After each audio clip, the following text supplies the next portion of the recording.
1755년 11월 1일 그날은 카톨릭 교회의 엄숙한 축일이었던 만성절이었습니다.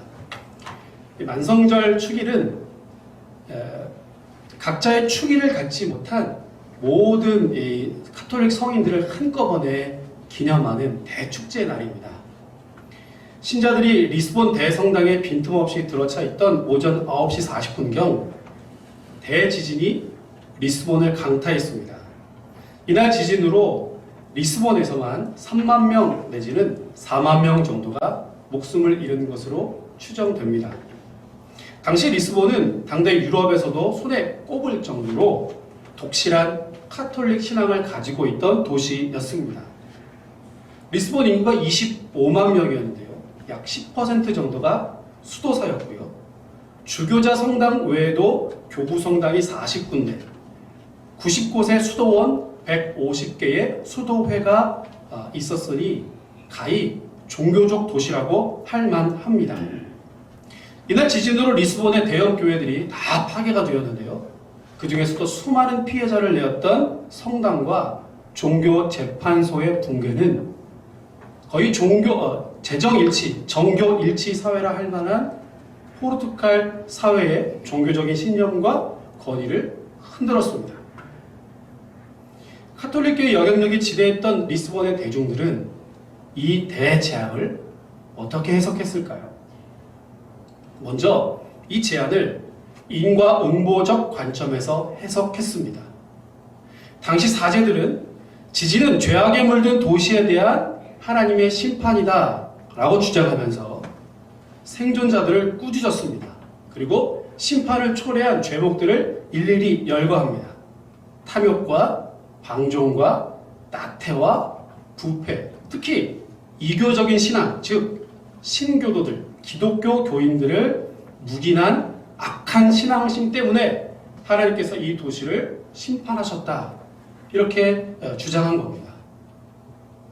그리고 이것은 지역적으로도 먼 네덜란드 같은 엄격한 칼뱅주의, 장로교주의, 그러니까 기독교 사회에서도 리스본 대지진을 신의 응징이라고 해석합니다.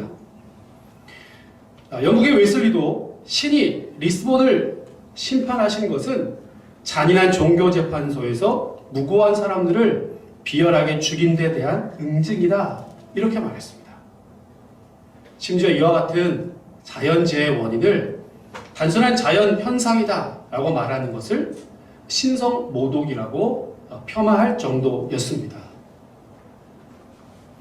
이러한 재난인식은 신앙적 응답으로 회개를 요청했습니다. 악한 행실에서 벗어나고 거짓과 오류를 떠나게 하고 진리를 분간하고 진리에 매진하라고 요청합니다. 교회는 신심과 종교적 헌신의 부족을 재난의 원인으로 꼽았기 때문에 명상과 참회와 기도에 매진해라. 나름대로 개인적으로 내면을 살피도록 요구했습니다.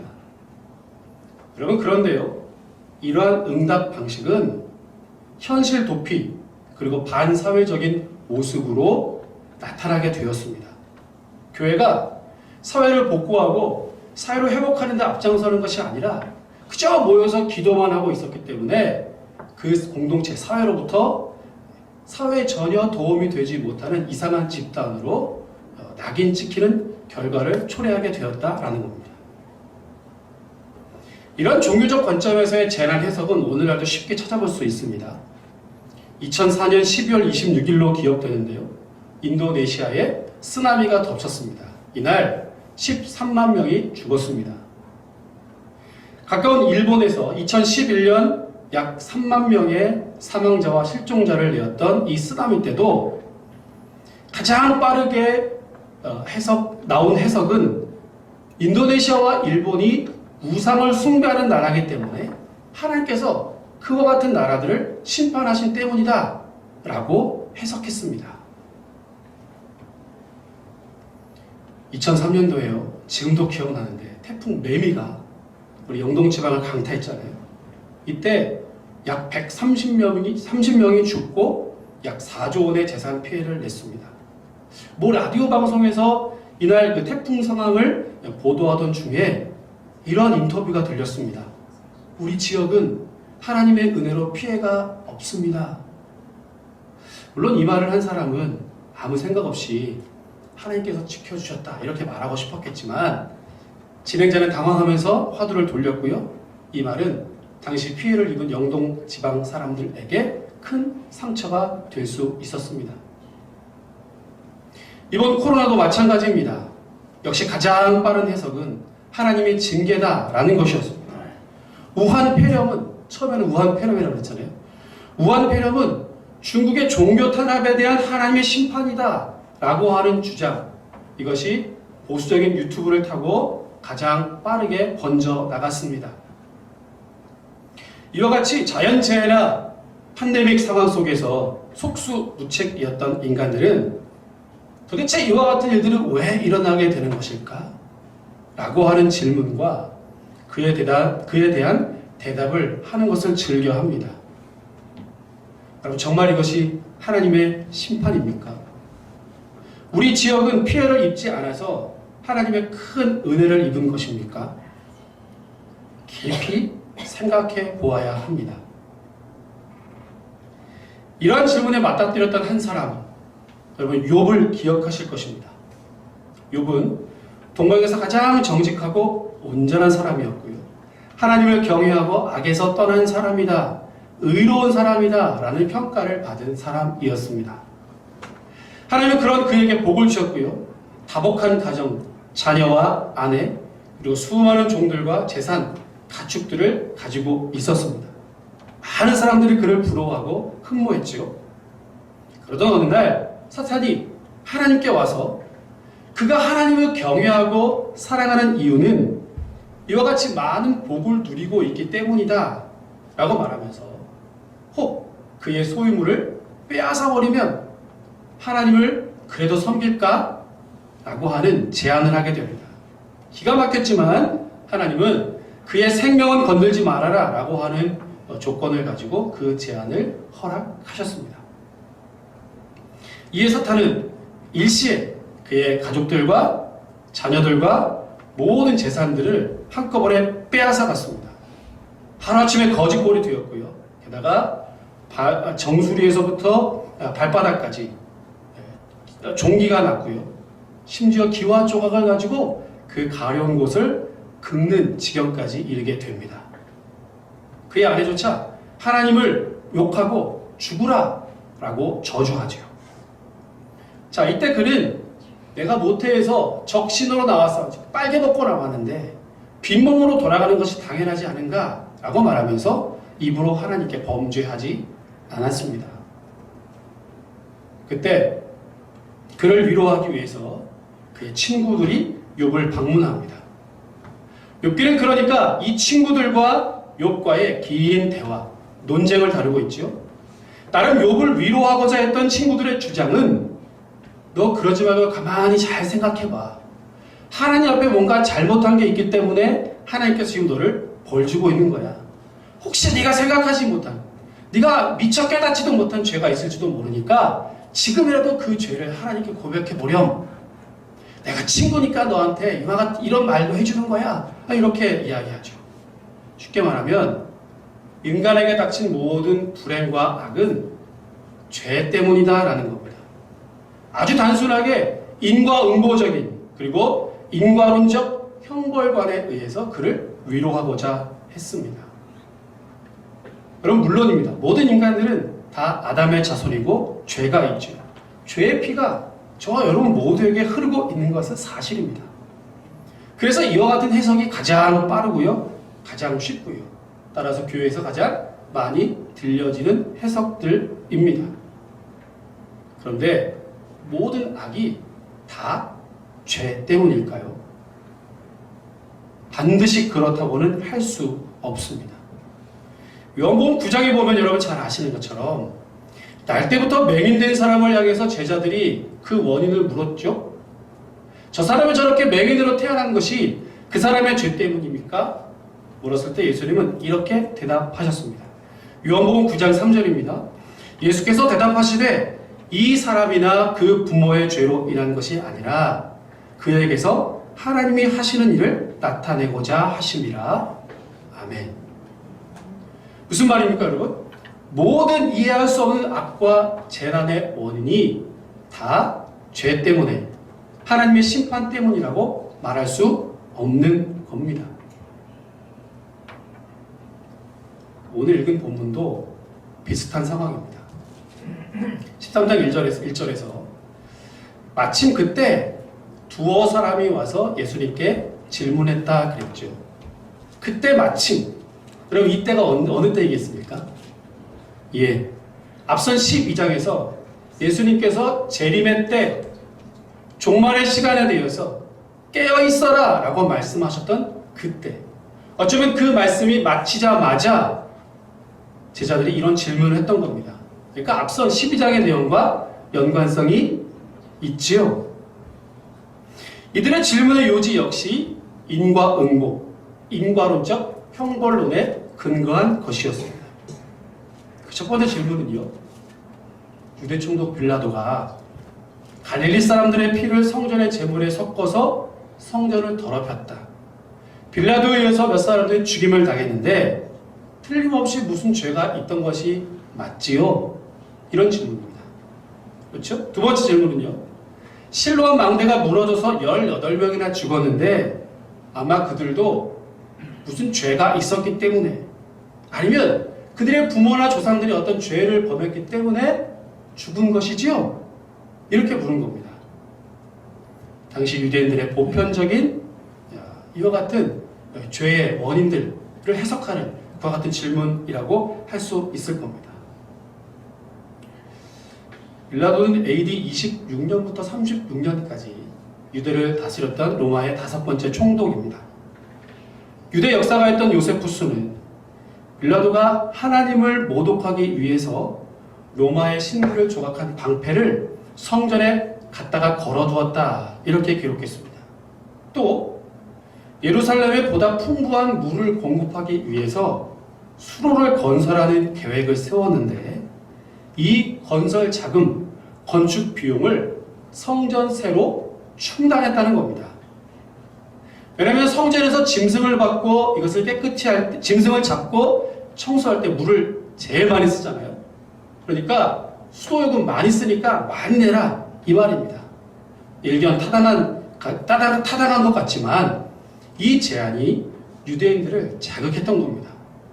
급기야 당시 갈릴리 사람들이 주축이었던 열심 당원들 몇 사람이 반란을 일으키게 되었고요. 이를 진압하는 과정에서 갈릴리 사람들 몇 사람이 희생을 당하게 되었습니다. 실제로 오늘 이들의 질문처럼 빌라도가 그 희생자들의 피를 제물에 섞어서 제단에 드렸는지는 알 수 없지만 이 사건이 성전에서 벌어졌기 때문에 성전을 더럽혔다라고 말할 수 있겠습니다. 몇몇 제자들이 질문한 그 첫 번째 질문의 요지가 바로 그것입니다. 또 이어서 실로암 망대가 무너져서 18명이 죽었는데 이와 같은 것도 이 수로 건설 과정에서 있었던 안전사고였습니다. 이것을 지금 질문하는 겁니다. 자, 그런데 예수님의 대답을 보십시오, 여러분. 같이 한번 읽겠습니다. 2절과 3절이죠. 같이 읽습니다. 시작. 대답하여 이르시되 너희는 이 갈릴리 사람들이 이같이 해받음으로 다른 모든 갈릴리 사람보다 죄가 더 있는 줄 아느냐? 너희에게 이르노니 아니라 너희도 만일 회개하지 아니하면 다 이와 같이 망하리라. 아멘. 여러분, 무슨 말씀입니까? 지금 이 재난으로 죽은 이들의 죄가 질문하고 있는 너희들의 죄보다 더 크다라고 말할 수 없다는 겁니다. 너희들은 과연 이 죄에서 자유로울 수 있겠는가? 예수님 다시 물으신 것입니다. 더 쉽게 말하면 남 얘기하지 말아라 라는 겁니다. 당시 유대인들이 가졌던 죄에 대해서, 그들이 가졌던 습관적으로 갖고 있던 잘못된 관념을 정확하게 예수님 지적해 준 것입니다. 그러니 너희도 회개하지 않으면 다 이와 같이 망할 것이다. 다시 처음의 질문으로 돌아가세요. 왜 이와 같은 재난과 재앙들, 팬데믹 상황들은 왜 벌어질까요? 가장 먼저 생각해 볼 것은 하나님의 심판 맞습니다. 구약에서 재난은 하나님을 거역하는 인간들을 향한 하나님의 심판이었습니다. 그리고 이 재난은 칼과 기근과 전염병으로 마치 세트처럼 칼에 망하고 남은 자들은 기근으로 죽고요. 기근에 살아남은 자들은 전염병으로 죽게 된다 라고 하는 말씀들이 구약에는 수없이 많이 등장합니다. 그래서 교회가 전통적으로 모든 재앙을 하나님의 심판으로 해석해낸 것입니다. 그런데 꼭 그런 것만은 아니지요. 신약성경 보면 말세의 징조로도 볼 수 있습니다. 누가복음 21장 11절에서 곳곳에 큰 지진과 전염병이 있겠고 또 무서운 일과 하늘로부터 큰 징조들이 있을 것이다. 요한계시록 16장에서도 마지막 심판 때에 악하고 독한 종기들이 아픈 것과 종기가 큰 지진과 우박들이 쏟아지게 될 것이다. 이렇게 말씀했습니다. 그러나 말세의 징조일 뿐 마지막은 아닙니다. 세 번째, 아까 요한복음 9장에서 본 것처럼 하나님의 주권적인 능력을 드러내기 위함일 수도 있습니다. 네 번째, 타락한 세상에 필연적으로 일어나는 문제일 수도 있습니다. 죄를 범하고 타락한 이후에 사망이 이 세상에 들어왔잖아요. 타락한 인간들은 이 하나님의 창조 질서를 깨뜨리고 자연을 심각하게 훼손시켰습니다. 그러니까 오늘 우리가 당하는 이 자연적인 재난들은 어쩌면 인간들 스스로가 자초한 일일 수 있다는 것 아니겠습니까? 그리고 다섯 번째, 더 정확한 해석은 그럼에도 불구하고 우리는 이 정확한 이유를 알 수 없다라는 것입니다. 성경의 일반적인 진리를 오늘날 벌어지는 특수한 상황에 맞추어서 똑같이 이것을 해석해내는 데 더 신중해야 한다라는 겁니다. 모든 재앙이 다 하나님의 심판이고 징계라고 할 수 없다는 것이죠. 섣불리 대답을 내놓기보다는 우리는 잘 알지 못한다, 솔직하게 말하는 것이 더 정확한 답일 것입니다. 여러분, 그러니 섣부른 판단은 금물입니다.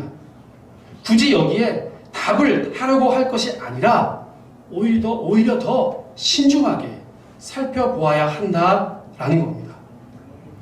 오늘 예수님께서 하신 말씀도 같은 맥락입니다. 너희도 만일 회개하지 않으면 다 이와 같이 망할 것이다.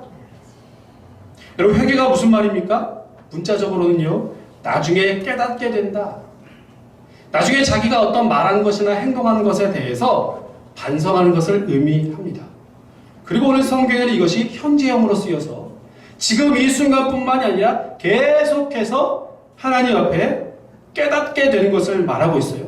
특히 신약 성경에서는 단순하게 마음의 생각이나 그 중심만을 변하는 것이 아니라 내 삶의 모든 행동을 다 포함해서 전적으로 온 인격이 하나님께로 돌이키는 것, 이것을 회개라고 말하고 있습니다. 여러분, 그럼 가만히 보십시오. 무엇을 회개하라는 말씀입니까? 지난주에 보았던 누가복음 12장의 연장선상에서 깨어있지 못했던 우리의 신앙, 주님의 재림을 대비하지 못하고 있었던 것들, 알면서도 짐짓 모른 채 하고 있었던, 나와 상관없는 것으로 치부해버리고 주님의 재림과 종말을 거부하고 살았던 우리의 모든 죄를 회개하는 겁니다. 세상 똑똑한 점은 다 하면서도 시대를 분간하지 못하는 진정한 어리석음을 회개하라, 오늘 예수님은 말씀해주고 계십니다. 그리고 이것이 얼마나 시급한지, 이것이 그 무엇보다도 중요하고 긴박하다라고 말씀해 주셨습니다. 그 뒤에 나타나는 6절부터 9절까지의 열매 맺지 못하는 무화과 나무의 비유가 바로 그것입니다. 열매 없는 무화과 나무를 3년 동안이나 기다렸는데 더 이상 기다릴 수 없다는 겁니다. 이미 충분히 시간을 주었고 기회도 여러 차례 있었다는 거예요. 하나님은 충분히 기다려주시고 참아주시지만 한도 끝도 없이 영원히 기다려주시는 분이 아니시다라고 하는 말씀을 하고 있는 겁니다. 여러분, 또 회개는 자기를 먼저 살피지 못하는 데서 돌이키라는 뜻입니다. 내 자신을 먼저 살피는 것이 진정한 회개라는 겁니다.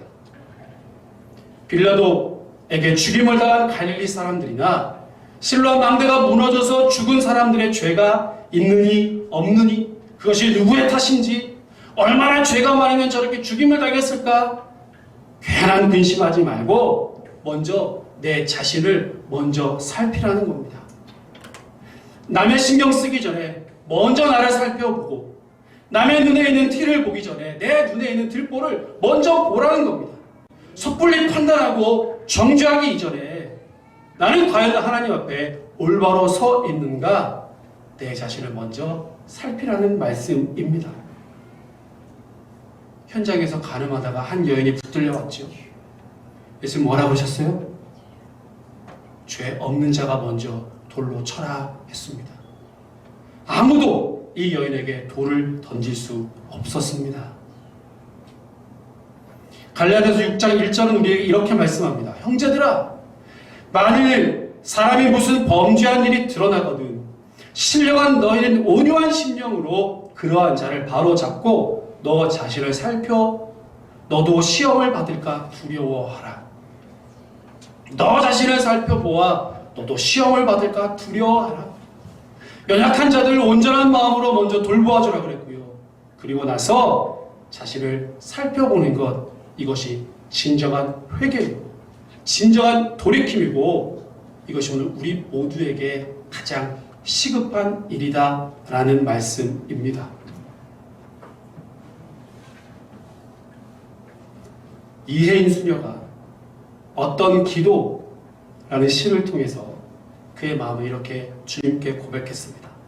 주님, 저는 늘 제 귀를 기쁘게 하는 소리만 듣고 싶어 하지만 일부러라도 귀를 아프게 하는 책망과 훈계와 충고의 말을 깊이 새겨 듣고 즐겨 청할 수 있는 성숙한 지혜를 키워가게 하소서.